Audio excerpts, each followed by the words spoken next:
Your Excellency, John Dramani Mahama, I'm begging you, have an exit interview with this coach. You know, when you have a good company and you have a good personnel, when they resign, there's something called the exit interview. You know, before you hire them, you sat down with them and you interviewed them. They showed you their CV, what they have done, blase, and why they want the job. And based on that CV, you hire them in the good company. When the person says, I'm leaving, then you do an exit interview.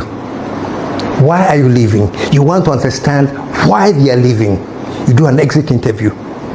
I think, Your Excellency, John Dramani Mahama, I'm begging you. Ghana for me, Saddam Messiah. I'm begging you. Have an exit interview with this coach.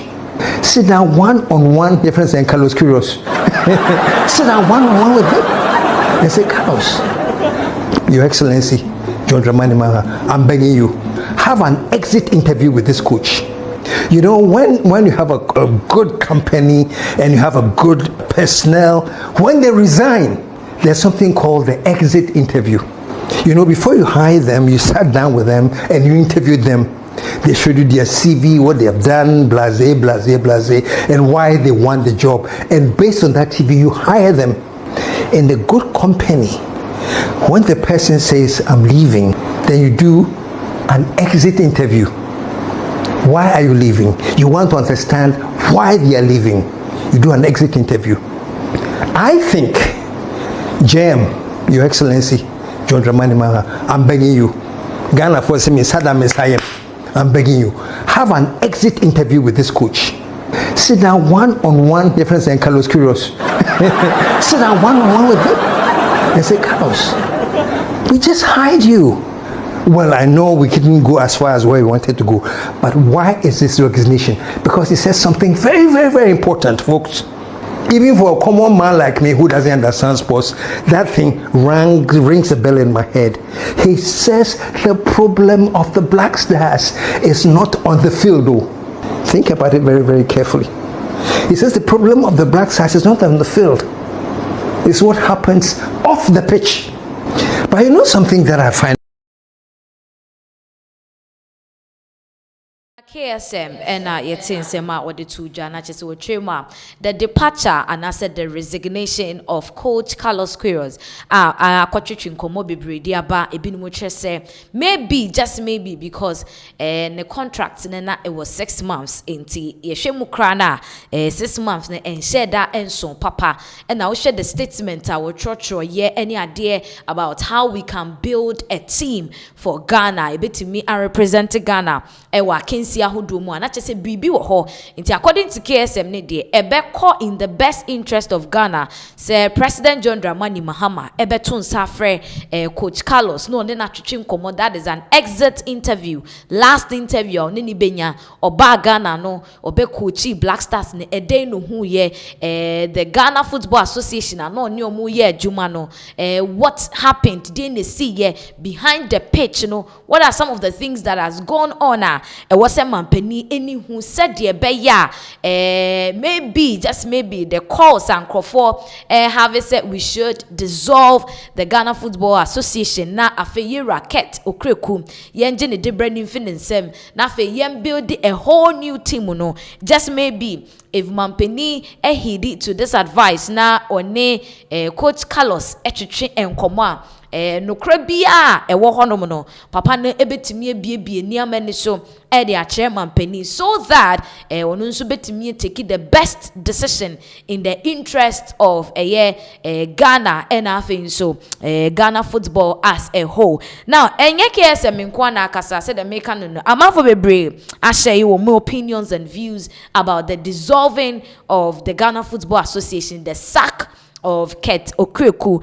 Meno kasa isini twani wayosi bobo wayosi wono so abekasa ochemu say at this point no it is true of waso say yen dissolve the Ghana Football Association. In fact just will be our association bia and ebinum kra call it for the sack of the sports minister Yera Adams. It just say Papa no I say Kofi Adams won more brebia ni ade. So you can see say Ghanaians are really not impressed about the outcome of a football the World Cup no ni esisi ni de omu hu no. Just say it looks like maybe the GFA is failing Ghana. Yenti wa yo sin so ensema wode eto mountain so.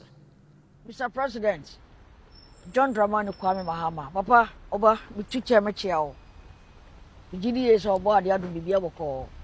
Papa, Namian Lucronie, a quanya, your Black Stars, a first one, I cost Papa. What now but you do nurse from? No Shama, your Black Stars, no Ayakama. Papa, Oba, and agenda Bakwa can't want, Ghana for not to a body no. I are restarting Ghana. Papa, restarting Ghana, no. I Ghana football, and I said Black Stars, so I come home.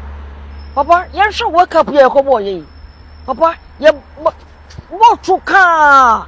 Take you near last game, your boy, Papa. GF Hono and Penafo video on my say, or Mamma Japadia, or Mamma Bushia Japadia, or Moody home. Papa, yes, so. Yes, so, Papa, or Kroku, I don't know, a friend saying, to my son, to know why, Papa, Sakomina. Papa Sakomina. Papa GF Hono, before the player, Papa Bono, or wouldn't Diano 70-30%. 70-30%. Other Black Star Yakoya by Papa Nancy, coach here, you go for the boy, yeah, Carlos Coolers. Papa coach here, go for the boy. Papa somehow always, Papa, Yatin Samawaka. What's it born here, dear? No, young share a few years, son of a preacher, so Papa, yes, slow. His Excellency, yes, slow. Empo Kofi Adams, I sports minister. Papa, ono kwa shishani nsemu. Papa shishani nsemu. Sa football wanyade papa, bunyi ni free hormo. Mr. President, yes so, kotojo gufo mensa dansa yem.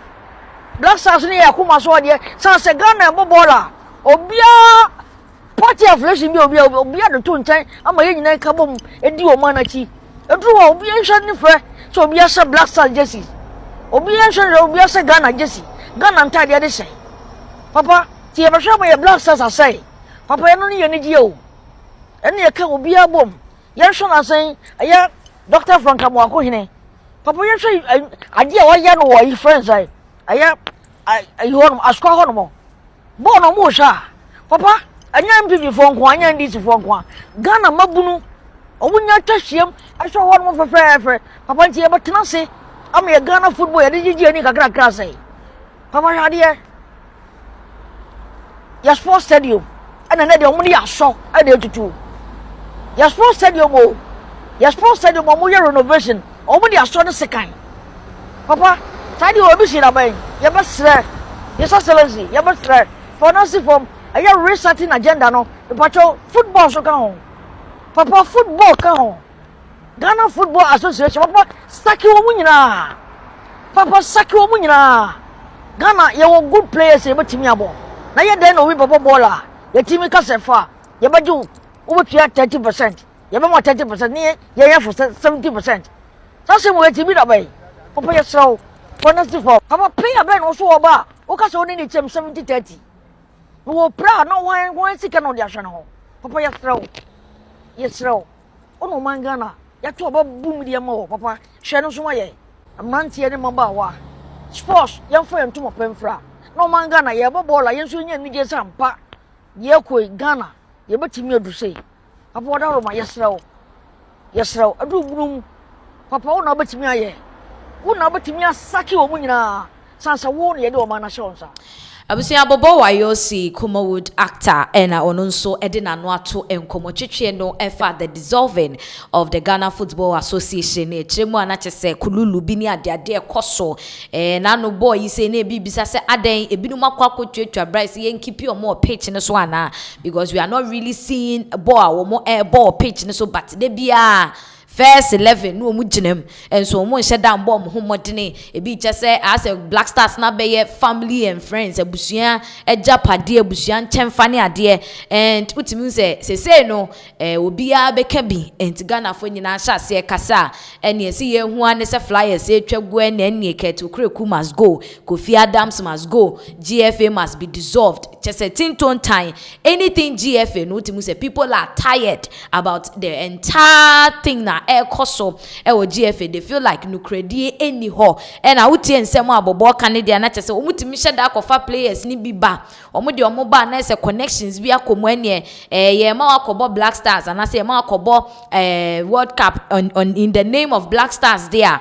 And ye bia usika na benyano ye de 70 we de 30 any ade which all this is going on. Until be the best players are and can you share on my Ghana you bet me edu omo akwa akensie ama omo aboa ama Ghana sebe ye bo na ejina brane no omo nyina because when you see God ba betwetwa niema bi allegedly nintendo enya de ebe mo sa akwanya and this time around no to be say Ghana for ensuo atai wo mo enti omo age wo eti omo chema mampani on dissolve GFA no keto Kreku on sake no apamfo eka ne ho nyina no on sake omu nyina na afi omo informe a new team a omo ebeboa the Ghana football wo Ghana krodrem ho now ye free GFA insensemi so a na nano ada ye de betu dwa se enyumtoni Miss Bell wo de arehosem aba betu dwa se ni nuaba akwa kopie mu wo kolebu abanyare sabia nanso no bed empanni ho no ni nuaba no atoa nananom wo nse dom na ansem we betu dwa no ye hu se amafo bebrechem se kolebu de saa sabe obi yare kra na wo tese se nipa ne de ne kolebu ana yem hyehyew because o se nipa no assign ne death sentence and conversations bebre ene buy me no ga say the Kolebu Teaching Hospital management aba bonten edin krata aba omutwem say asemo a Miss Bell dia betu dwan they cannot sabe phantom it and omuntimi ensheda and correlate with the story of Miss Bell edi aban enti say Miss Bell evidence there on fact the evidence embra enti the press release a free Kolebu management any or say news release Kolebu management seeks clarification on video by Miss Bell enti omuchema Miss Bell mra bontin no mechirechirem ensem obeka say ni nuaba no empanni ho na wada form amana ewu eni ade no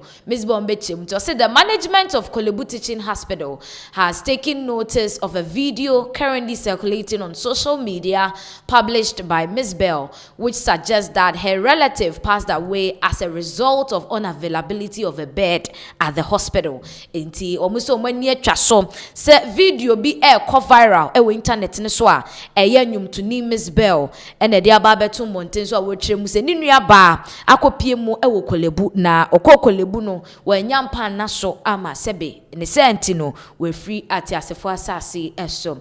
Management wishes to assure the public that the hospital treats all allegations concerning patient care with the utmost seriousness. Since becoming aware of the publication, every effort has been made to establish contact with Miss Bell and her family to ascertain the circumstances surrounding the unfortunate incident. In the particular,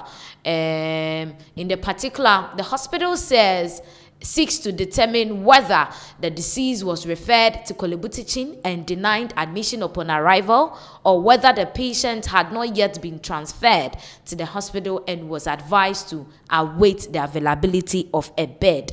And to omutremwa free bra video no ebeto monten so every Miss Bell hono no ayaresabia no abone homoden so mbetimi ayo omafemu de na Miss Bell ni nabusia omatimi ebisebisa omonsem ni mu yie se ba ne sen is it say na owo baby e na ye transfer ye ne ba ye no sebi obi ye moa no e no da hwa e na sebi wa free mu ana so say nye transfer issue na mom obedru ho no mo no e no mo ka che ne se ontwen na empani ho na omunya mpa no mahwe na say how exactly did the whole incident happen e umpese omu hu asem ni mu enokre or say as at the time of this notice the hospital has not been able to engage the family directly to verify the facts. Management is calling on Ms. Bell to provide the necessary information to enable us investigate the claims made in the video. And to muchemu asabre ya krata beto montin die.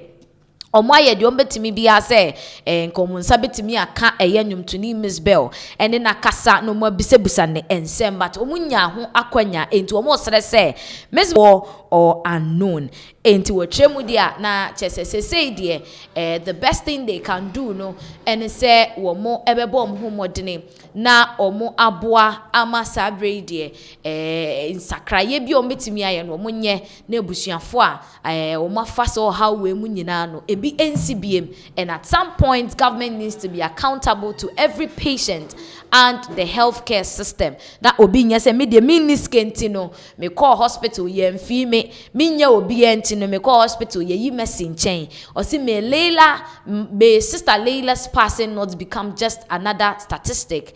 Let it become part of the reason we demand and achieve better health care for every Ghanaian. Into a chema and nam ninu abayu woso na fe ye hu se aban ebetimi ayen sakraye e de afa eye the healthcare system ayo Ghana ha a healthcare free from discrimination, free from financial friend is saying competition and all that. Any pan was kaso niskano or deserve that healthcare and or deserve attention no nsa because this year no we've had countless of stories like this regarding death of people in hospitals because of no bed syndrome and no kind of nam so Emma Mampeni beka ye ewo sona 2026 ni mu say henceforth Emma hospital bia emeka se empa eni honum anyways any means the board and then the Jumayefo Ewa hospital hon be bom ho modene na omo service issue no omo enye na Miss Bell same way we dey abetu Jan Ghana for bebre said this is really emotional ho papa na ohwe nsem ni mu so atemu say Miss Bell is not being selfish but we born ho modene say ni nua ba no ni wuo na wawu no at least enipa bebre afemu bi this is not the first time obi akọ hospital aba be ka say na me call hospital so sometimes who said this some nurses and some doctors speak to patients obi oyare na nkasa no to na nkasa no ne bobre mu te saying and I will san betia no be ye ne yakayaka just because ohia medical attention and so we are just hoping say Mampeni would do the needful na afi watimi ene eye empanimfo aye bribi dia fa ho particularly with the public hospitals we're gonna dream her because we've recorded enough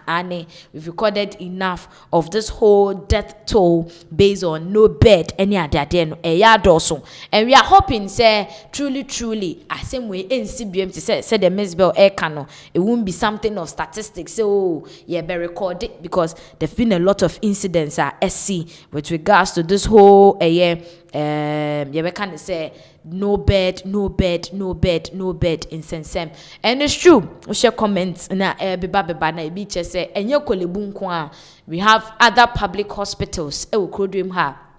In fact the treatment and the medical attention are more edema patients ebinuma busuafo any ade no truly enya ade we say yebo ehu aba and we are hoping say the Kolebu Teaching Hospital management no ade aba betu dwa se wo be ye nhwehwemu dia fa asem ne ho no wo be ye nhwehwemu na afi no krabie wo nsem ne ho no etimi abeto emonten so and the family can get the justice they deserve for all you know no ebetimi aye ebinimu negligence because say ye do obi be call hospital 24 hours obeda form na ade achi another na kwa area wada forma another area biem oh how na sebe awokra wada yi mu aye we forma ye nwinwi no bi bada form de it's very sad. Ghana baby a yakoye ni makwakodro no we should not still be talking about these things happening in our hospitals,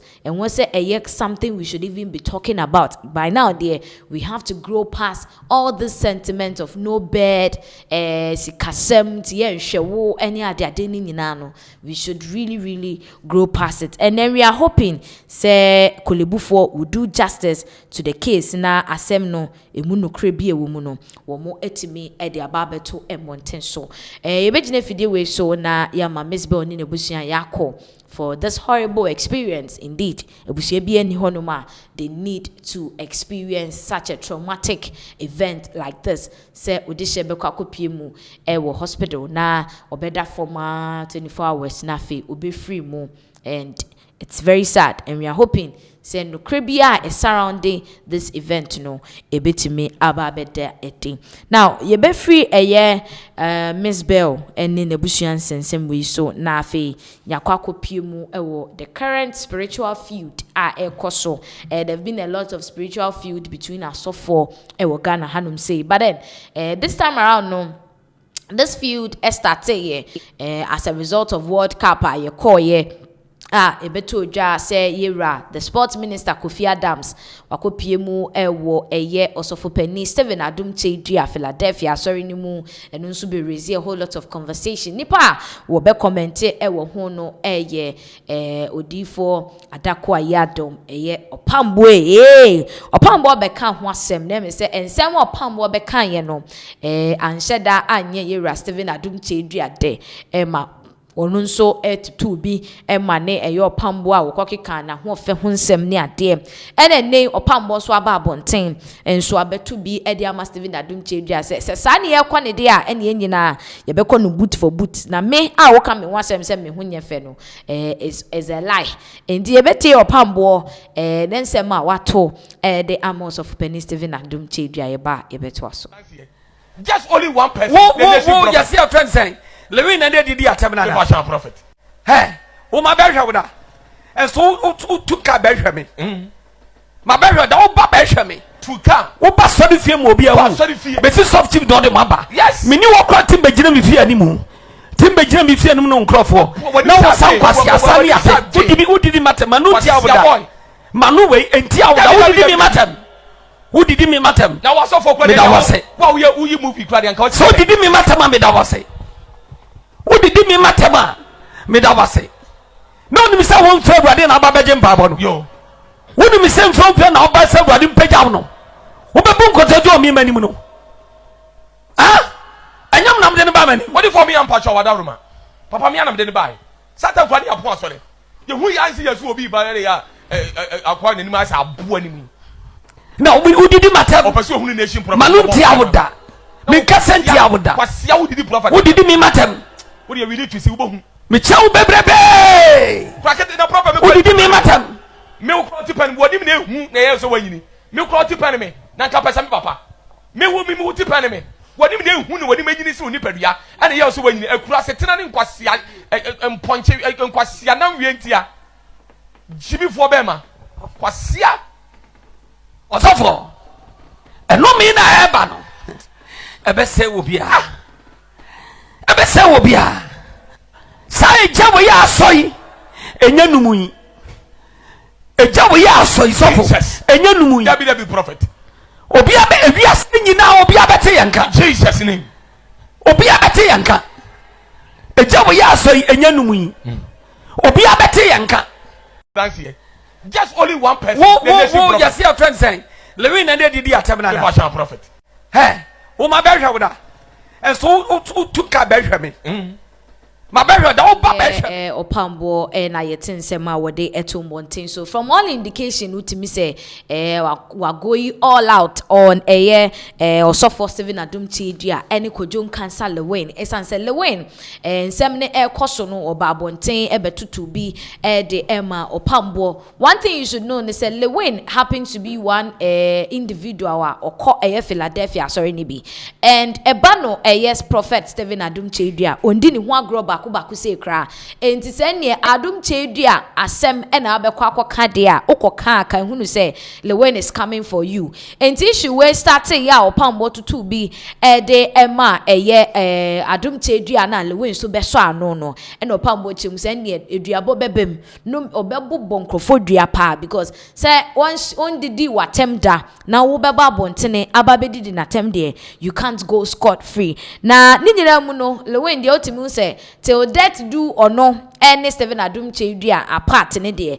he's always for Prophet Stephen Adum Chedua enti Lewin ababonten na waba be kasa wotwemu say enti Ghana for yesusu akwase ye pese ye kire say Prophet Stephen Adum Chedua ne papa bebra wo ye wo krodwem aso oboa ne nsore ma ema wo musika ne ade support wo business enti mu hui de bia na mo attack papa ne de enko na mo je eni say de Lewin wati ni suo osu be men sunsu osu because of Stephen Adum Chedua yenhwe video we emra na yento ansem no so ye asifie bo nkra ne kumase me na mama me for the skedi di bosomi bia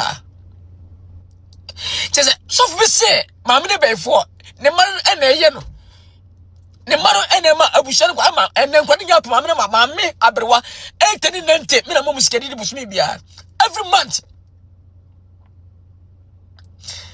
so fu be no kasenti aba so for every mama every papa every bushia asifia ma na mama na wo abranta aba wa onye sika so for na wo di se o mama be fo ama ne wo po mama umbu mama umpa mama ni mahwe umpa bushia boy ni mahwe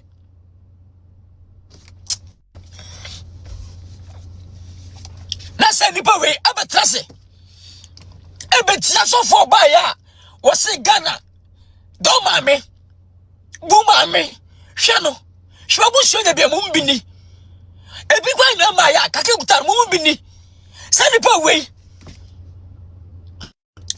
na ni Ghana fo bi no akoche sani pa we ebi da no chedu atem ubabre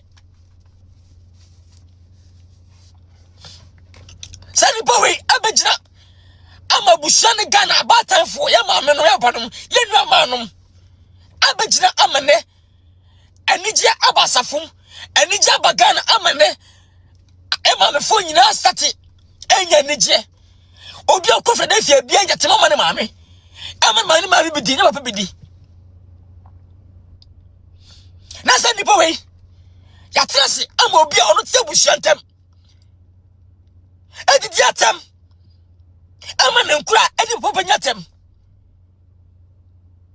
ya bekabia ade akojo usha kojo umwadie mi papa no eti wono obi ba oro pa na man ba edi atem no ma edi nyame nchiaka nyame unchiaka babre se bi dem tedu atem na ma so sinti oba mi sini se wati mia se o yese papa Chedua enkonku to dina tamna mebeka bi eti eyo ya ko wo se matwam na omam choponi na hwe me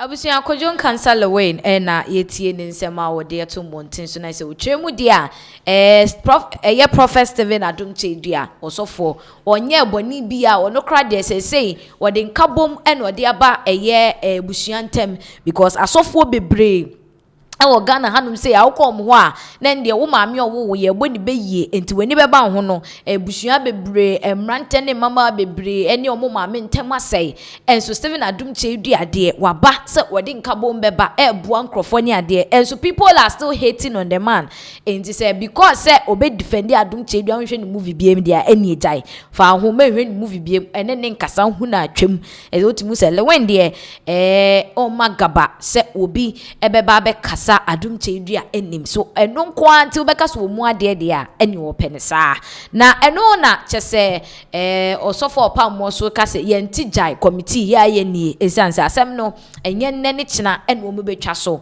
eni wa ba bonten kra e de abeto dwa se enipa bebre aba ne ho wo mu asebe adom chedua ne Yesu moja ni ade ne ma wo tonton wa sorry dem no akose a lot of havoc edi amomo no omunyina do complaints abedua ne nase na afei ene wo ba abedi hu dwuma edi empa ene opam wo ba abeye because ochema niema adom chedua ye nyina no ehu complaints abeka ne nsa sei na opambo ede ensem no etudwa look here womu anum sobolo awuo omo busuafo awuo mo sobolo no mo Yesu moja no mo pada no ene mo dokono no womu abedi bia awuo yo mo busuafo di cases abre bebrebe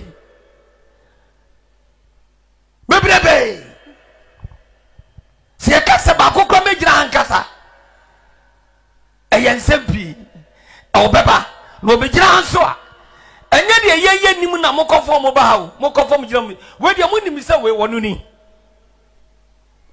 hallelujah amen mo beten some mo say yes eti mo ntwan mo be hu bi awa ha mo bete bi so ha eno nim na be kwa so na ko ne bi aba o ma ye ready o be so be kasa e wo fidie di so na be stop wo mo na se mo mo fa boni papa ha libra andari akatoru ondala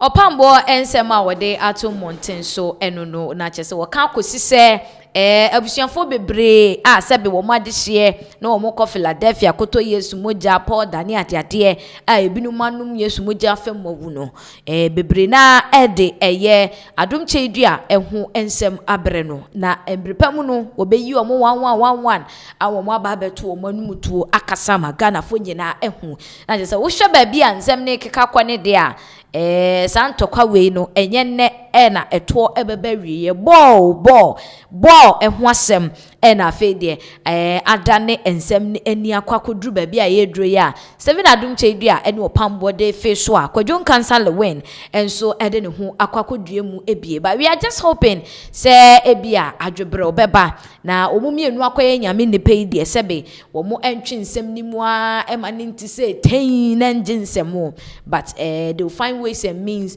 to resolve the issue amicably and na fe sebe emfa o how bia emra eye Kristo sumno emu and so at this point e bi jem say omo ya asofo mienu omo nhwe na omo settle this issue e bi je say Lewin asem we nkemfa ho enso abeje emu agemu jene enti ebe ya twonho efefiri asem no enho now yen konsem foforo eso dia na ye kwa kopie mu ewo China manu emu abusia China for ya wanwade bi a me ne wo ka sei aboa mana be fra Ghana na Ghana yen ya ensem no aba be fra ye at this point no ni nyina ene se ye kiremu a ye ti kro a se be yen shedan develop ye kra ye sikasem kran shedan nye enso ye sole a amanfo a ebu o man ne kwasea na omudi ye sika no yentimi nyom hwe yen hwe de China for aye or say China sentences official to death for taking $325 million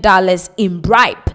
Inti former government official no some China abainu emu for the past 30 years he's a 69-year-old man and as they are sentencing to death sad past 30 years bribing ketenkete a wajiji nyina no yekeka bomu no na chese 325 million US dollars and pay sebe wadie enti ene ye kudie de no kopie mu court no court hwehwe ni nsem ni mu na akoba se papa no China ni former official government official where China ni wa serve ewie no 69 years old man ye sentence no by death where the man 10 years imprisonment 20 years imprisonment by death ye kokuno and e bi chese enti Ghana ye ntimi nya bi ana amafo abobodin bi te se Cecilia Dapa kan senke no for real time ni ade woyo memu nyina didi sika ene nam krodwem ha sebe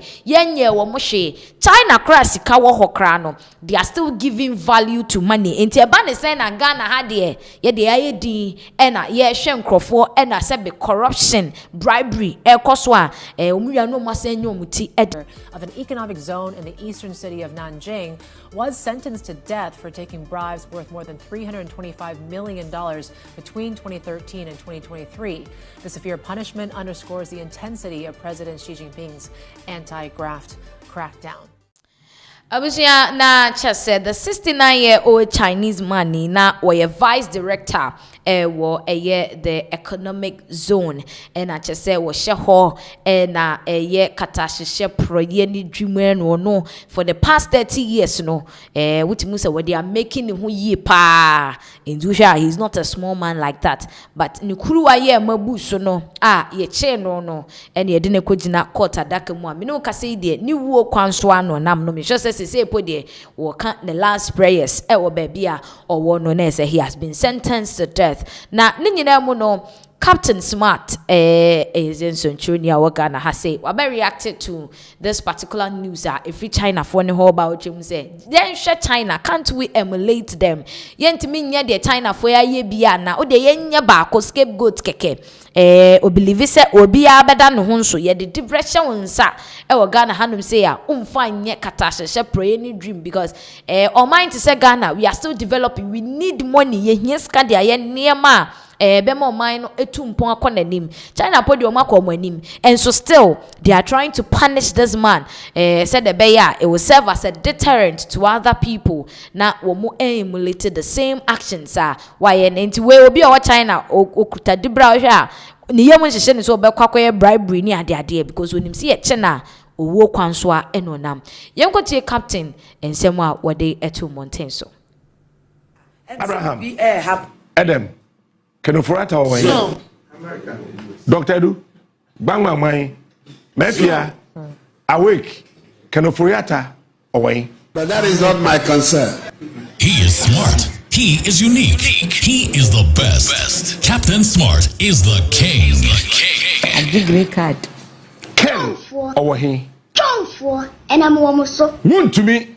So, Wakwati Exim Bank for Sika. So, yet the Amana so a dreamer says a chama won't be the Sikali Yeno. So one fine yet told I find a court to say told I only Attorney General and Quatrasi told I woman discuss 1 year who Rurakadesh told I told I Shamaki Shrai me a Ghana man penny would them watch it Shamaki Shrai Yehovah Ahenu Yehovah yeah the Ubeko jail Ube them Captain Smart. The king. I'm telling you. Shows. Ahenu Yehovah Eckhart. Who bet them? I am being honest. Who bet them? Shrai Yehovah. Yet what son I be catch na so Ghana Airways kura ye nibi. But them you see the train be fa wiem. Yes, in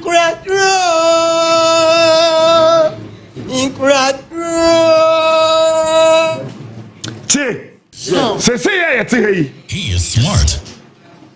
Obaya open brebi abo. Ewa Africa hati through a hen yeko China. Ghana for akofa niema ba ne boofo a hen yeko China. Say ebe pam suku ntade. Professor Mills time. Free school uniform no. Yekoye no hen China. Cars here ye twi okrom ha ye electric cars ne hybrid cars here ye twi se jeto a se jeto se je hwan ene ne nkafo ene truck here ye dey here kwan excavators payloaders legend ni na fi China, but China no oh what sasika we na no obi fasika no e de ori aye no we China futuro kwai ni wo China need two places no what flash me China oh what sika chen here no obi fa sika fia period aye no ba ye ni bi no you see the train e be fa wiem wabra ye wura sante ne kura no otu ne ka no do asanso agi ye ma ne gina ne yɛ pam nantwie firi kwan mu. Captain Smart. As you were kind to me. King of morning shows.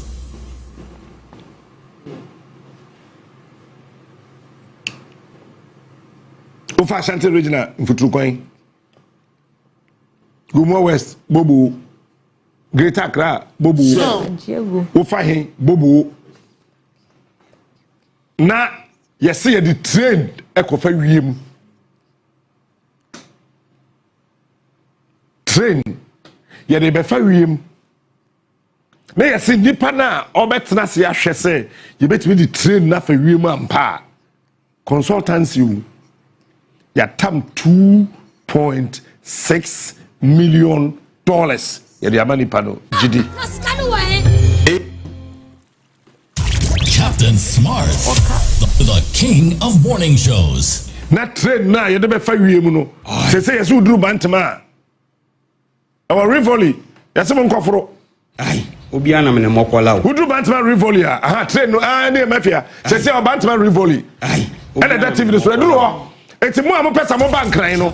Train na nam wiem no. Ɛwɔ kuma sɛ our bantama Rivoli. Patoko sɛ sɛ anafo bra. Ai, obi ana me ne mokola o. Obi ani baby a ɔkɔ. Nti wa ba na wa ba beto so a. Ai. Mafia $2.6 million eno di kan kɔ. Another $2 million koka ho eno so kɔ into $4.6 million. Yes, the train befa wiem na ya sa design we na ya de abeda die mo Ghana ha na politicians na yes sa niema no what that nam krom ha. Hey, Quite Smart here president what Smart. The shows. It's a train way away. Edu baby. Na ya AI videos. Normally I bet say mpakadai. Train akopem Kia. And some was you. Ha, and some is krom how. Say train nam etimi akopem Kia. Ewo mpakadai. Na ho obi podi wa say ne nipa na take Kia ni mu no wan.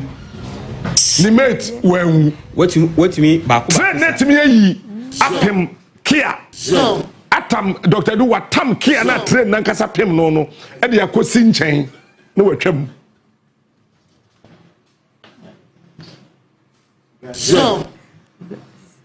Train apem Kia. O me catch say pem Kia no suniti. Let driver ni take Kia ni wan. Ni mate ni take Kia ni train.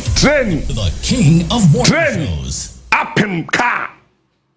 Action assassin, you see 215 meters. Hey! Train! Apem Kia.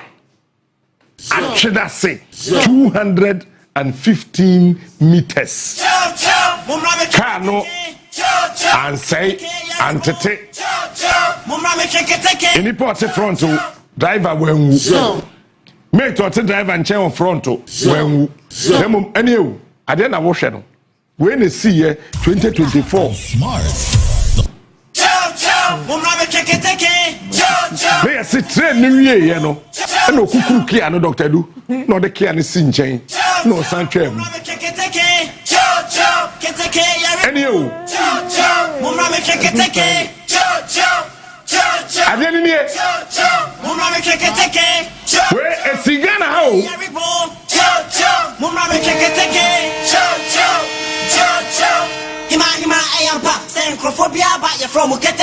When we are in a pressure by and see oh, I didn't know a simulation video. Smart. King of morning shows. Ahenu Yehuwa Eckhart. Shamaki Shwai Yehuwa. Now you're wasting $4.6 million. See, the train. Yeah, the train. Ebe fa wiem. Omo wie no wan kasa koye video e kire said there. Train no accident ne by producer won masa video ni male. Ehwema Martin. He is smart. Said the train no. He is the best. Captain Smart is said the accident this see here. Ne ya chire ma chire yen. na sɛ ɔman ne yɛagye atom na yɛafa ne saa hiani a wadeɛ yera a wɔnhwehwɛ Abusia eno na captain ede atu edwano now yen konsem foforo eso me ne wo ka say enche ye bia no ene beto dwa say eye recruitment a ye ede ama eye mabunu ampeso mura the various security agencies ni mu no aba beto dwa say enipa be 1300 ena omususu say HIV yare no sebe wo mu enya bi eye HIV yare na same way beto dwano me no ka say Ghana AIDS Commission enso ababonten a wo mo ababe kasa ede afa ho. So as you can see on the screen, so security recruitment 1300 reactive HIV test not confirmed diagnosis AIDS Commission. Enti the Ghana AIDS Commission for person wo mo de eto dwa nyina ne say screening results no sebe ade bia yentimi embase on the results na aba ne say because the interior minister Yera Muntaka Mubarak diabetu just say after the screening now wo no for the applicants are now wo mo epeso wo mu the various security services ni emune mu 1300 no omo enya HIV yare no ebi dia reactive they ka say reactive HIV test it is not like a confirmed test. That is what the AIDS Commission eka say it is not a confirmed test say you betimi a confirm say no kre omo enya HIV omo jemu say sometimes you know this particular test screenings ni ade aye no ebi wo hono ma etimi produce fake results into HIV for all you know 1300 no wo mo be sa akosi su biem no mo be ye other test a confirm say no kre no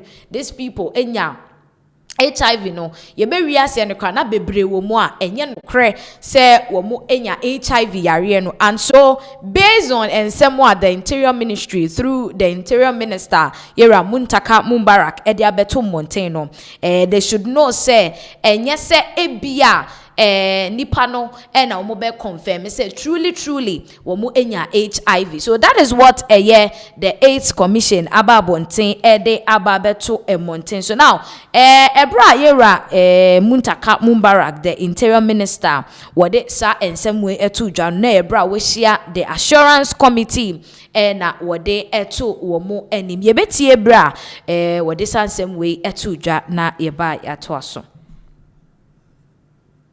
Mama mbisa wa sedon dabai na omampani ayesi wo se yemfanye clean up wo se den yesi what the 2 days yesi ho Friday and Saturday Friday check it check it I think say 11th and 12th what you say na me pese me di message we ema ye omampani president John Mahama so betie me a ontie me ye oman no enya NDC for dia oman no political parties, you know, I will say at a point you tolerate party for.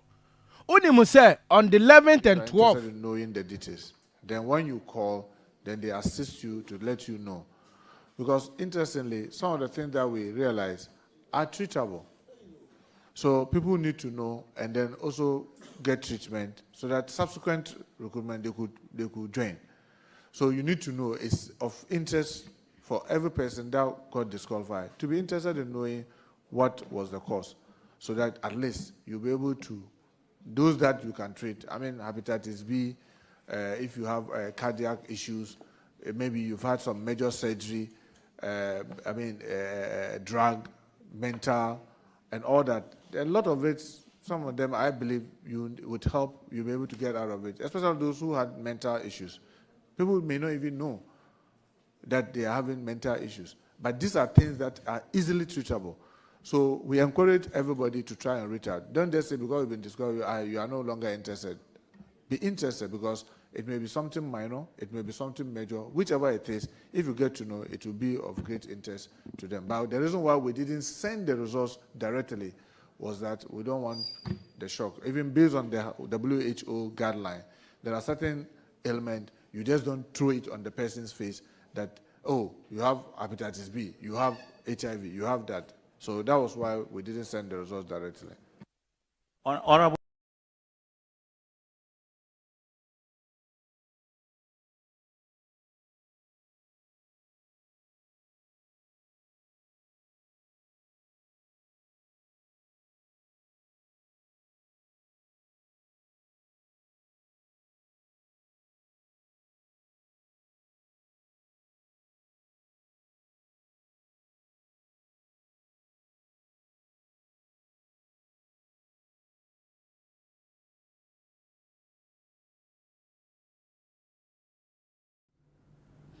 Abusian, that is the Interior Minister Yera Muntaka ena yeti ensema wode etuja echichimu said the process ne koya ekoria se no na ababe toja anase wo discover say about 1,300 applicants ena HIV yare no wo mu enye bi na ensemwe wode betuja pe ena the mechanism the assurance committee edituni nim se wo ne homodene na applicants akoba wo mu screening nim so wo anya HIV no, they should be informed if there is any means anase kwan bia wo metimi afa so na wo mo ede mechanism information na amomo ayemfa amomo because obi okra wonim dia ekoso no HIV test won koye bi da enti wontimi nkyere se no krese wonya bi anase wonya bi, so they should be communicated to them. Yentie said the assurance committee no edensem no Emma the Interior Minister. At my time there were quite a couple of people who had HIV. We called them, counseled them, and told them. It's important you do that. Because trust me, if he's a boy, he may have a girlfriend. And if he's a girl, he may have a boyfriend. And if they are not aware, trust me, the next time this figure will jump to 10,000 or 20,000. So you have to find a way of ensuring them so that they can treat themselves. Because getting AIDS, HIV is not the same as getting AIDS. And if the person is having HIV now, the person can live a normal life by taking the drugs. It's not like before where it is a death sentence. No. If the person has the HIV and it has not developed into AIDS, and the person continues to take the drugs, the person would actually live a normal life, can give birth, can normal life. It will come a time the person, if continues, can even infect people. But if you don't inform them, first, they will spread it, and secondly, they will die early because they will develop into AIDS and die early. So please, find a way of ensuring this. It's huge. I don't know the regions, but it's huge. It's scary. Well, I mean, this is a very useful advice. I can assure you that we noted it, and then, especially those with the HIV, we'll discuss to see. Well, yes, you are right. That's public health issue. We were focusing more on the security. But this is something that we should not gloss over because it could lead to many innocent people getting it. So advice well taken, and I assure you that, especially those with the HIV, we'll try and see what we can do. Thank you. Abusian, that is the assurance committee. Futua womo ediama honorable Muntaka Mumbarak say wombone homodene na womo umusususo mwanya HIV yare no womo emo munya we because nipa ne bia no wonim afi wone ne kanchema ebekwa akodi mpamu agro no wa spread and HIV different every is unya HIV asebe ubetimi live your life aye bibia ubetimi a maintain anasa manage yale no with eduro any ade a live your normal life. So it will be better say wo mu behu na wo mu nko spread any ade and afi nso kra no dipan betimi ahwe ne hu so yie chen say ebe result into AIDS na waba be lengelenge ewu ahwe ne nkwan ya enti efutu a the assurance committee ede ama Yera Muntaka enono na nyina mu no Ghana AIDS Commission mu so mu yo adwuma as expected of them until they've come out to the defense of this people and I said the 1,300 for isusu say HIV area wo mu enya bi no into was a Ghana AIDS Commission warns against HIV based discrimination in security services recruitment, cites Act 938 protections for job applicants into a trema na chese ban the military, police, fire service, immigration, prisons adwuma na empanifo ema omunye hwehwe ni mu bia enyi bi enyi omo so manya HIV ni nsi nchen because they are normal people.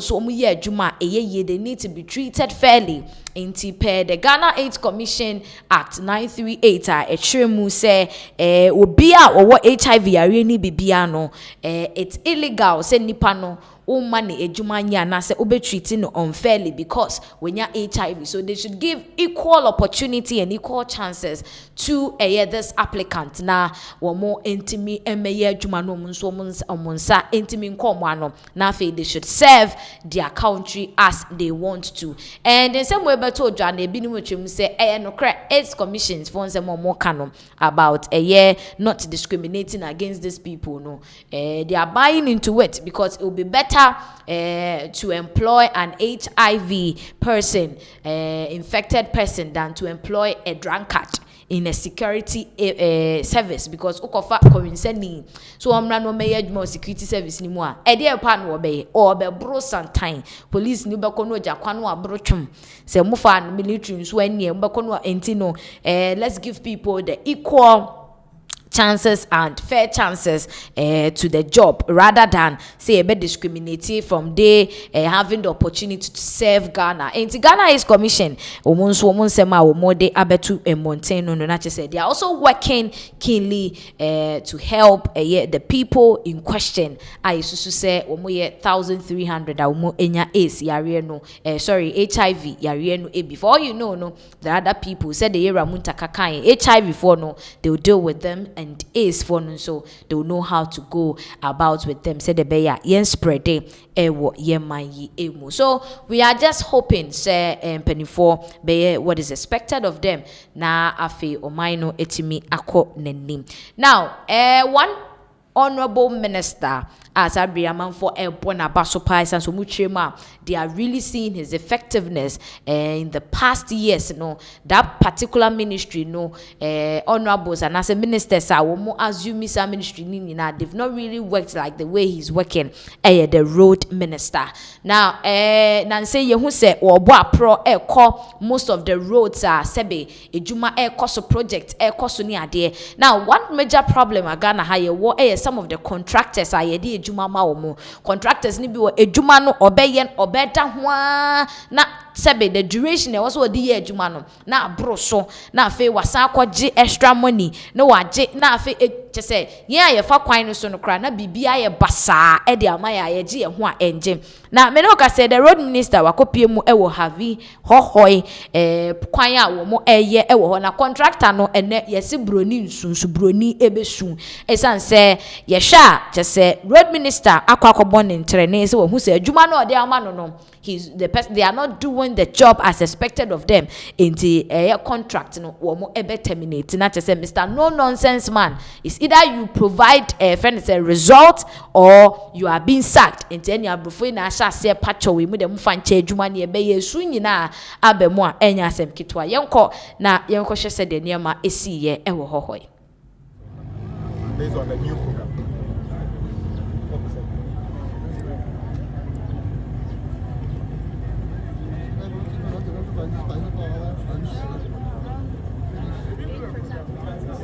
What was the planned program?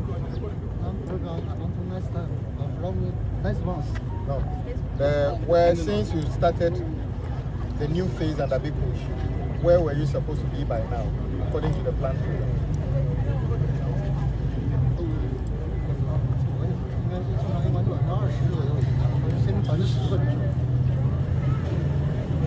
So, engineer, what percentage are they supposed to be by now? They should be about 50%. About 20%, and they are currently around 13. Around 13. Yes. Around 13%. So obviously, you are significantly behind schedule. Unlike Accra, we don't have flooding or any problem. So you cannot even use the rain as a basis of delaying your work because you've been on this project since 2013 or 2012? 2012. And up to 2016, a new government came 2017 to 2025, and then so you've been on this road for so long. So setting up camp and everything, we have already been. And fortunately, we changed this to Big Push. We prioritized part of your payment under the Cocoa Road and paid you. So money is not the problem. The problem is that you are just not working hard enough on this one. You are not working hard enough. You don't have enough equipment on site. The whole 50-something stretch, we see you working only partially in Hogway Town. None of the explanation you've given me can account for you not working. You have 2 months to bring your program to 20% or consider the fact that you bring somebody else to complete this work. This is a very critical role in the trunk road network of our country. You've been here since 2012. 14 years. Aren't you tired of being on the same road, giving excuse? We've changed the rate of this project again and again and again. And if you are somebody born and you live on this corridor, you would have been tired of every government coming to say, we are coming to complete this project. So you have 2 months to bring your program up to minimum 20%, or we would assume that for 14 years you are not capable of doing it. It's as simple as that. Yes, and definitely create other gangs on this road. You cannot work with just one gang from Hawkway. Yes.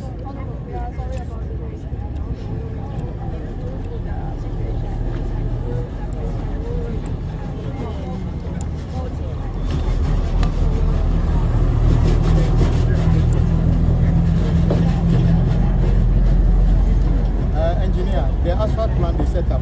Honorable Kwame Agboja wono eneye the road minister e Ghana has say na chese otimu say no, he's going all out on contractors wo mo e Ghana ha o mayo madwin say adwuma ye de ahye wo nsa no the stipulated time e was wo mutimi de accomplish adwuma no wo mo beda ho saa na afei ahyenkafo na ebre wo mo ka se etutu na yen commuters na yen so ye nam so ne so ye ebre wo de baby akade 1 hour bedru di agro de be 3 hours and ad be kodru ni nyina this contractors wo mu form so you realize that the road minister no, he's really toying all the roads are projects so asebe contractors no are failing woefully no and wo come so tutimi say have you hohoi contractor no wa ma no busumi mienu say onfa adwuma ni mrawie ana so say adwuma no ye beje e de free nsem na ma for abo oswafo ya baso for that implementation na odi aba na nya saa de a say ya na contractors for ya dodo na China for wo mo ebetwi ya di e wo krodwe mu ha. Now in other issues so politically no there is another political feud between Kevin Taylor and Dr. Mahmoud Bawumia ni aid Nana Ekwia Ekuamwa na ni nyina ene se the NPP communicator no Ekwia ebeka se communications are some of the NDC communicators for ni bi communicate wo krodwem ha enye ba kokra ne Kevin Taylor utumi kasa basa kekande pay. Now same way na chese it didn't sit well with Kevin Taylor and Kevin Taylor so ababo ntiabechim say wo ma sister no woni pa say ema ne nso da ye ema bonte mekasa wabebo ne dinda enye saade na ese wutimu ze be internal war e wo Ghana krodwem ha yenko na yenkotie Kevin Taylor mbra. And I'd like to warn this lady. You see, the moment I try to show my other side, my crazy side, then people will start to talk. Kevin Taylor, what attack your bar? Kevin Taylor, ordinary will be who manage depression, ordinary will be who manage miscarriage, ordinary your bar home. Kevin Taylor, oba and Danichiana, Kevin Taylor, or a Bema Kwasia, Kevin Taylor, Oniminyansa, Kevin Taylor, Onibibia America or kitchen, and people say things like that. But more times, I don't come out to tell people, say, Adewe awoye no, the opportunity to do it for a long time, to think, said the awoye no, and on consequences. The reason why China ubi eye bibi na se me react here, I want you to have a reflection. Wankasa otnase. Now busa a lot of questions. It will busa questions na se when to mama answer. That is when I come in. And when I come in, it becomes very dangerous and dirty. Because with me, I am very dirty. But I'm a very nice person. I respect people a lot. So who me one-on-one, you will not understand. But you see, there may be a more reason. Assembly may be a more reason. And I'd like to warn this lady. I want to warn you. I know you are the spokesperson for Bawumia Nere. Go and take an advice from Samira Bawumia. I'm warning you today. You wrote something on social media. Me, since 79 internet way so. in share that na sister me beka ho asem. I don't have time. Maybe in my production, na wakasa as the aid to Bawumia, na ma address the matter no. But I have never singled you out to come after you because one, onye meshi. You are just a young girl. I'm older than you, and that does not even matter. Age does not matter here. It's about what I can do. Name it to me, baby. Omo nipa bebre omo attack me later many omo call into the mud. It is because they started it. If you can praise the style of the current communications officer for the NDC and backing vocalist Kevin Taylor when they were in opposition, yet want to give Miracles a bad name, it's an astoundingly unreasonable double standard. Now, I would like to tell you, you can do your communication, you can say whatever you want to say to eat, to survive. But what I can tell you today, or what I want to tell you is, stay away from me. I don't want you to be a casualty. I don't want you to commit suicide. I don't want your mother, your father, I don't want them to commit suicide. And this is friendly advice. It's a friendly advice. I don't care what people will say, because when I start to retaliate, it is you that is going to feel the heat. The people who will be on the side saying things, Kevin Taylor, you know, they will say a walk. By you, I can emotionally terminate your life. And when I say emotionally, if I'm in sun count, may attack you physically. I can use this same platform to emotionally. So be very careful. You can do your communication. You can say whatever you want to say. Take my name out of your mouth. This should be your last time. If you speak about me again, if you write about me again, and I don't respond, then count every single day as the end of a political career. Because I have time. I have seen everything in this game. I have seen everything. That's why I'm saying go to Samira and take an advice from her. She will tell you never to do that again. I have seen everything in this. Physically, emotionally, spiritually. I have gone through it. And I feel pity for you as a young girl. Very pity for you. Do what you have to do to survive. Be a spokesperson for Bawumia and his wife. Go back home and sleep and wake up alive. Stay away from what can destroy you. I respect people.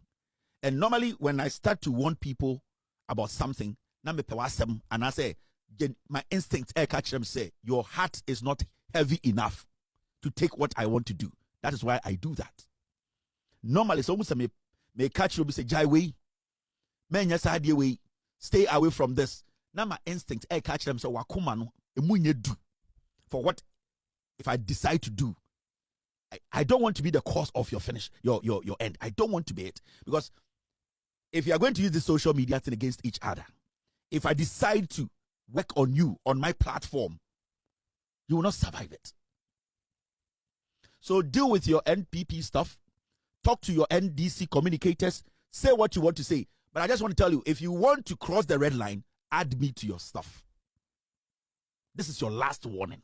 And if your mother or your father, they are listening, they should call you and warn you. This terrain you see, just like that, it is dangerous. If you don't know, there was a boy who was your boss and his wife, their spokesperson, their special aide. He did not survive it. He died.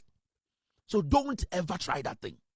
The people you are with, the people, answer na benya position way, na obi na ye Bawumia 8, na obi na ye Samira 8, or no na ne no boku kosuata free.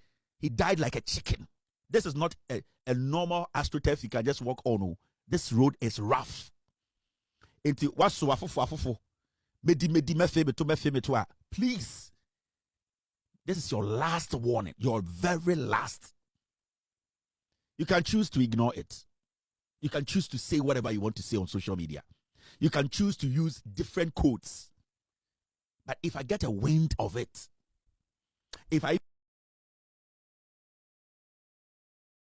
That is Kevin Taylor wonunso kokobo a wode abo Dr. Mahmoud Bawumia ni aid se waso na fefa ene na fefa enye ne so wonni ni lemu na wonunso endi ni lemu. Now yede ensem no ewie no na yebekoso agina MPP amanyuku no akache post flood directives nibia free the presidency by any chimu say memene day any fear day 10th and 11th of July no mampani de si ho se yenye clean up ewe ye bro no so ye potemu shops market lorry parks any ade because nsuo na etoye no abusia enye nsuo ketwa efia atwetwea ba akotata nkrofo bro no so ni ade no it needs to be cleaned IHM say fiada no krade the security agencies no ene betie simu na memene da no nyina yasomu ebi apparently in the new patriotic party no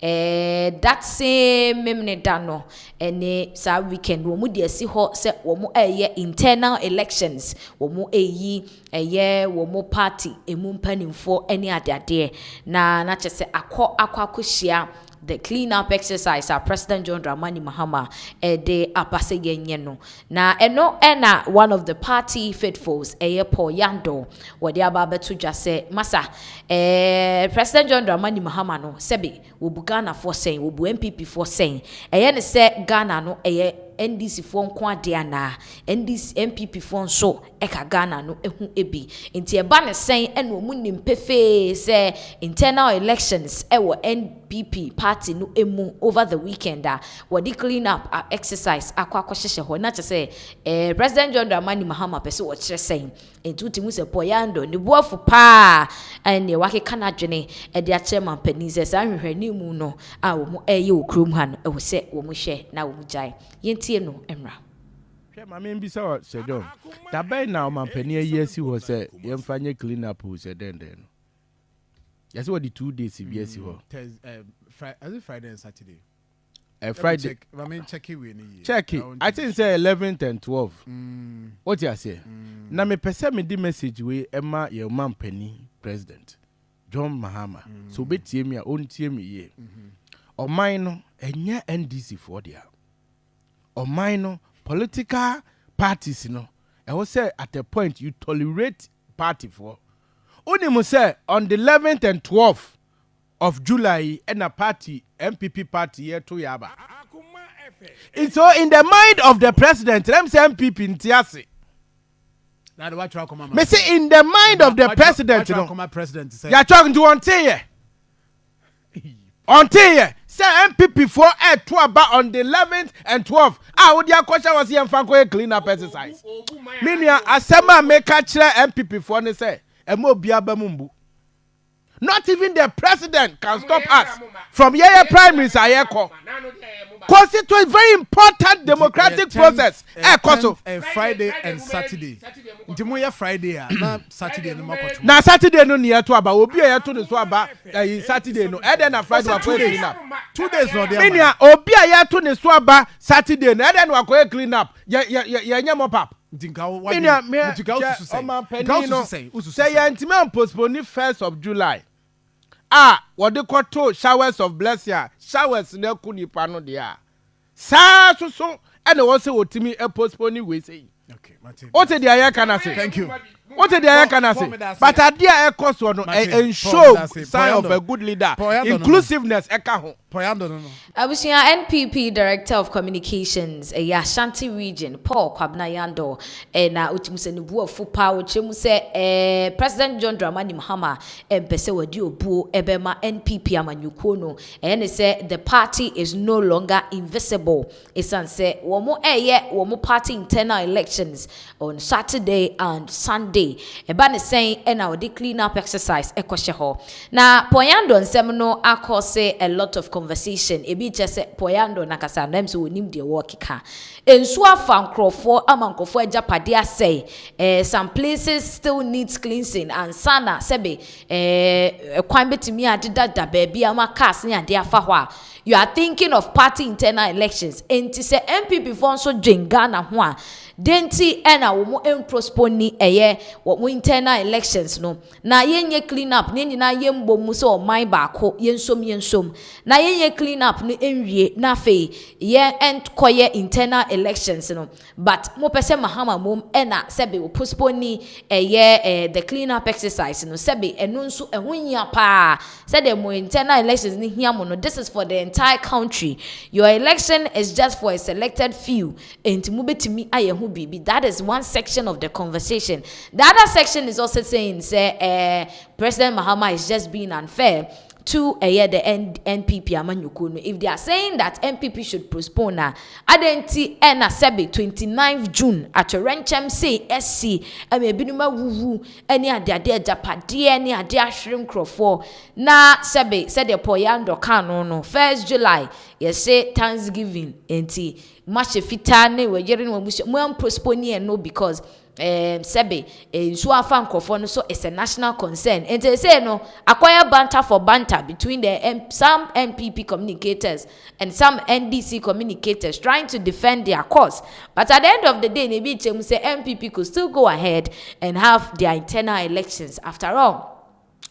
Friday and Saturday and also Saturday and Sunday, but then ninyina mu no yenti bibia emfree NPP impending said they are postponing their internal elections and amampani so fambeto said because of NPP ntino wo mo postpone clean up exercise bi kra chem say mampani so postpone a wo mo ebedi ne ho yaw epa na in view of the flood issues the incident see on the 29th no Richard Ahiagba wono nso aba be kasa wono bo NDC amanyoko na chipa o chremu say to rentem we ya esi ye enso ya atose ya o screen so achese bi wo a enu obi empok ntokria akwakoye pay obi sele na ye pay a ebinum afurifure si edan so ne fence wall so yi bi wa fence wall ne kra ne nso ne level aye pe no sebe senka NPP amanyoko no na wo mo ewa aban mu anka nipa be ye aduasa 934 a ye te so mafiri mu no ankomo anwu and people are wondering adan ka NPP for no me den wo meti asi abonten so ana on be kosoro akostop nyame say mensuo ne nto. Why is Richard Ahiagba saying all this? Na so ka kumye ne kwakuo no munti no wono akasa akire ne nsemu yenyina nya so na yentie se de okasafai NDC for we and omodete Ghana we no mokoton ma Ghana for 2024 and ya kwaba and ani to come you pay Ghana me tax rate 2024 bad year the NDC year so part 34 ayo bowi omote attest for assess so because nka MPP no aba mu a ka sa flood way e bi nsi mani part 34 mu omo business assess 8 years no bibia sense am obi anhwere no o de ka so wa o kai bia pacho mi bisaw say bi na be ka kire wo no say nka MPP no aba mu a ade we sa ni part 34 kwa bia so na nkomo kai ho anope omo a omo fie aka nsu ase omo nyina no nka ene no komo fie ye dry komo a omo business access and anko no pay komo nyina wo dwubo mu a omo ye dwuma nka empo this time no nka bia na 24 hour economy na nam say economy no ebum ni nti no na nka no naturally na ba patriot ase but set tabe na economy na embumi se ekoyi ekoyi say ya dollar ne CD to CD ne ekoyi te se de ni no ekoyi mre bi ene si won say ebra ye boyi etoda nyoma koyi etoda na nyoma atochima kakra but the time na mo kono de biba se ne nti say but you see say we are good presenter na one day oba say de obi ani wo dwuma sete na one day oba na ankoyi a ka say we enye sa na ote wo nti yen hwe say bibi na e hard na ankoyi na one of thing because COVID-19 I buy 2020 say nyoma bebre no na nye Ghana hanko America cry no na ma Trump call ya wasaba COVID-19 a wan hu said you see handle no and no be say economy before COVID beba 2017 2018 2019 2019 na Ghana economy no was growing at 7% on average we are seeing no ye bo Ghana body say it's one of the fastest growing economy World Bank record the casa and ye me na wo sa Ghana economy ena ya wo na de bia oba na da so presentation bia na je bonsem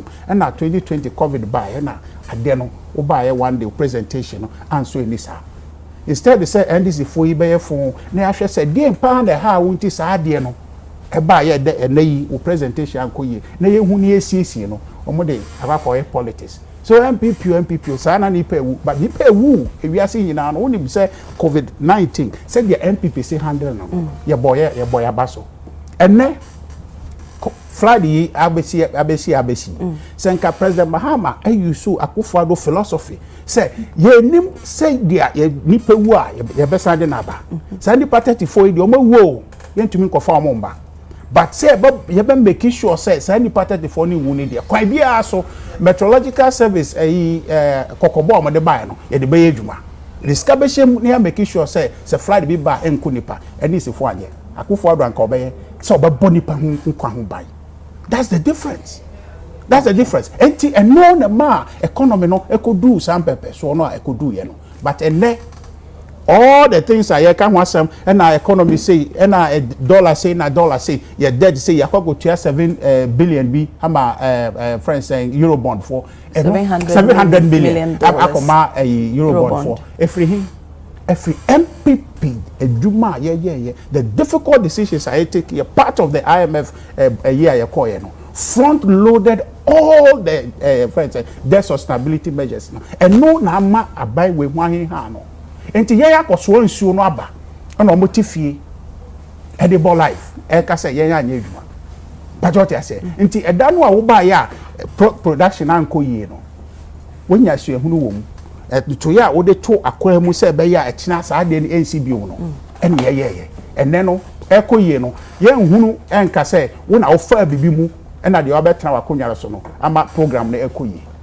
but anamo a wo tu ye de siesie say be ya se producer no ana se presenter no po bibi esi se dia team no ebe support no aye adwuma no sa ade na ato no sa ade no kura no and manifest what presentation no ana se production no and no ana money etu nti all the things a wo hunu ne se Ghana economy aye say inflation abase dollar abase ni we nyina no it is based on the difficult decisions you take. Okay. Mame ma o ma benya ho fa so a Mrs. Taba wa